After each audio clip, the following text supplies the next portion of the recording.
নমস্কার বন্ধুরা, আগের দিন তোমাদেরকে আমি দেখিয়েছিলাম যে এই চিকেন সসেজ ও চিকেন বলগুলোকে কি করে নরমাল ভেজে খাওয়া যায়। তো সেটারই আজকে নিয়ে চলে এসেছি অন্য একটা রেসিপি, যেটা তোমাদেরকে বলেছিলাম যে খেতে আরো বেশি মজাদার হয়। তো চলো ভিডিওটা শুরু করা যাক। এখানে চিকেন সসেজ ও চিকেন বলগুলোকে নিয়ে নিয়েছি। চিকেন সসেজ গুলোকে একটু এখন ছিদ্র ছিদ্র করে দিচ্ছি, তোমরা চাইলে এটাকে ছুরি দিয়ে কেটে কেটেও নিতে পারো।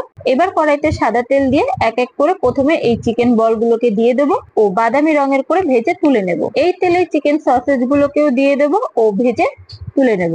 ভিডিওটি যদি ভালো লেগে থাকে তাহলে অবশ্যই একটি লাইক, কমেন্ট ও শেয়ার করে দেবেন, আর চ্যানেলে নতুন হলে চ্যানেলটি সাবস্ক্রাইব করে পাশে থাকবেন।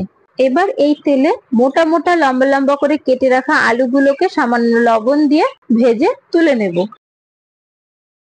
এবার কড়াই গরম করে কড়াইতে দিয়ে দিলাম আবারও সাদা তেল, দিয়ে দিলাম পেঁয়াজের কিউব, দুটো তিনটে কাঁচা লঙ্কা, একটু কালো জিরে, চিলি সস, টমেটো সস ও সয়া সস। এবার এটাকে বেশ ভালোভাবে কিছুক্ষণ আমরা কষিয়ে নেব।